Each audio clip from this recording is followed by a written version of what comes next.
एक छोटा सा गांव था जहां की सुबहें अजान की आवाज से शुरू होते और शामें मिट्टी की खुशबू में ढल जाती।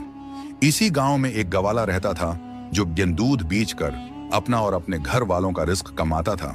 वो न अमीर था न मशहूर, मगर एक खूबी ने उसे पूरे गांव में मुमताज कर दिया था, और वो थी उसकी बेमिसाल ईमानदारी। हर सुबह फजर के फौरन बाद वो अपनी गायें दोहता, दूध को साफ बर्तनों में भरता और फिर गांव की गलियों में निकल पड़ता। उसके हाथ में तराजू होता, आंखों में सच्चाई और दिल में अल्लाह का खौफ। जो भी उसके पास दूध लेने आता वो पूरा नाप तोल कर देता, न एक बूंद कम न एक कतरा ज्यादा। सबसे पहले एक बूढ़ी औरत आया करती थी, झरियों भरा चेहरा, कमजोर हाथ और आंखों में दुआओं की चमक। गवाला उसको एहतराम से दूध देता और कहता, माँ जी, अल्लाह आपको सेहत दे, आपके दिन आसान करे। बूढ़ी औरत कांपती आवाज में दुआ देती, बेटा, अल्लाह तुम्हें कभी मोहताज न करे। फिर दो छोटे बच्चे आते जिनकी आंखों में मासूम चमक होती। गवाला उनके बर्तन भर कर देता और मुस्कुराकर कहता, अल्लाह तुम्हें इल्म वाला बनाए, दीन और दुनिया दोनों में कामयाब करे। बच्चे खुशी खुशी दौड़ते हुए घर चले जाते। उसके बाद सब्जी फरोश आता, पसीने में भीगा हुआ, मेहनत का मारा। गवाला उसको भी पूरा दूध तोल कर देता और दुआ देता, अल्लाह तुम्हारे रिज्क में बरकत दे, तुम्हारी मेहनत कबूल करे। आहिस्ता आहिस्ता पूरे गांव में मशहूर हो गया कि ये गवाला नाप तोल में कभी खियानत नहीं करता। लोग कहते हैं, अगर दुनिया में ईमानदारी देखनी हो तो इस गवाले को देख लो। एक दिन एक मौलवी साहब दूसरे गांव से इस बस्ती में आए। वो इबादत गुजार थे, बाकायदा नमाज, लंबी तस्बीह और हर जिक्र गनती के साथ। उन्होंने सुना था कि इस गांव में एक बहुत ईमानदार गवाला है, तो वो उससे दूध लेने आ गए। गवाले ने मौलवी साहब को इज्जत से बैठाया, तराजू सीधा रखा और पूरा दूध नाप कर दिया।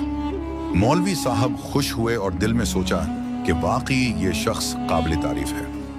मौलवी साहब अभी चंद कदम ही चले थे कि अचानक एक बुर्का पोश लड़की सामने आई। उसके कदमों में झुझक थी, आवाज में नरमी और आंखों में हया। वो आहिस्ता से बोली, भाई, दूध चाहिए था। गवाले का अंदाज एकदम बदल गया। इसके हाथ कांपने लगे, आंखें झुक गईं और उसने बगैर तराजू निकाले दूध उसके बर्तन में अंडेल दिया। न नाप तोल न हिसाब। ये मंजर मौलवी साहब ने देख लिया। वो रख गए। उनके दिल में सवाल उठा। वापस पलटे और नरमी से बोले, बेटा, एक बात पूछूं?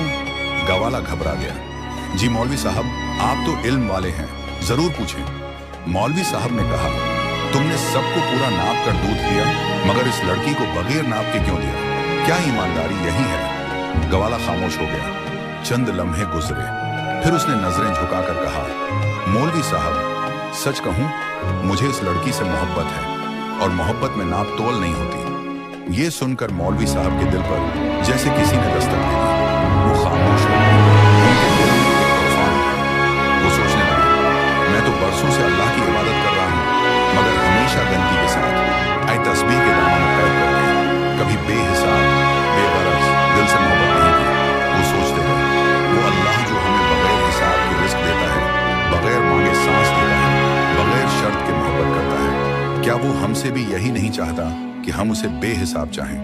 मौलवी साहब आहिस्ता आहिस्ता मस्जिद की तरफ चल पड़े। मगरिब का वक्त था। मस्जिद में हल्की रोशनी, खामोश फजा और सजदों की खुशबू थी। वो एक कोने में बैठ गए।